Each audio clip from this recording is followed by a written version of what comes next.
J'aimerais vous annoncer une nouvelle. Poudlard a été choisi pour accueillir un événement légendaire. Harry Potter UHC. Pour celles et ceux qui ignorent de quoi il s'agit, ce mode de jeu réunira au minimum 4 équipes. Les Gryffondors, les Serpentards, les Serres d'Aigle et les Poufsouffles. Cependant, 2 équipes peuvent s'ajouter si le nombre de joueurs est élevé. Dès lors, l'équipe des professeurs et l'équipe des Mange-Morts feront leur entrée. Dans ce mode de jeu, les joueurs auront pour mission d'accumuler le plus de points possible pour leur équipe afin de gagner la partie.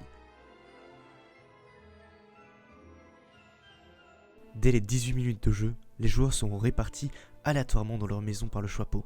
Cependant, rien ne sera affiché dans le tab en termes de couleurs, ce qui laissera toutes les équipes dans le flou. Dès les 20 minutes de jeu, un bingo fera son apparition dans l'inventaire de chaque joueur. L'obtention de chaque item rapportera des points à son équipe en fonction de si vous êtes le premier ou non à l'avoir eu. Le premier à finir son bingo entièrement gagnera 80 points pour sa maison, tandis que le deuxième en fera gagner 60, le troisième 40 et le quatrième 20.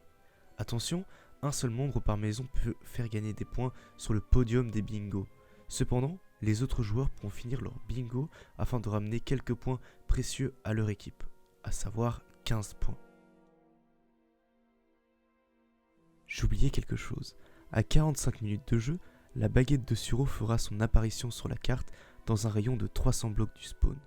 À 50 minutes, la pierre de résurrection, pour ramener ceux qui vous sont chers à la vie, fera son apparition. Tandis qu'à 55 minutes, la cape d'invisibilité apparaîtra pour vous cacher de vos ennemis et créer des traquenards dignes des plus grands. Attention, une relique ne peut être possédée que par une seule personne. Pour que votre couleur de team apparaisse dans le tab, il vous faudra impérativement finir votre bingo.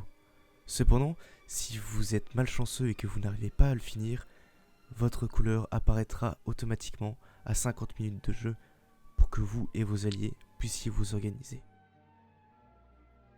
Le bingo n'est pas la seule méthode pour le gain de points. Les kills vous rapporteront d'eux-mêmes 10 points par meurtre.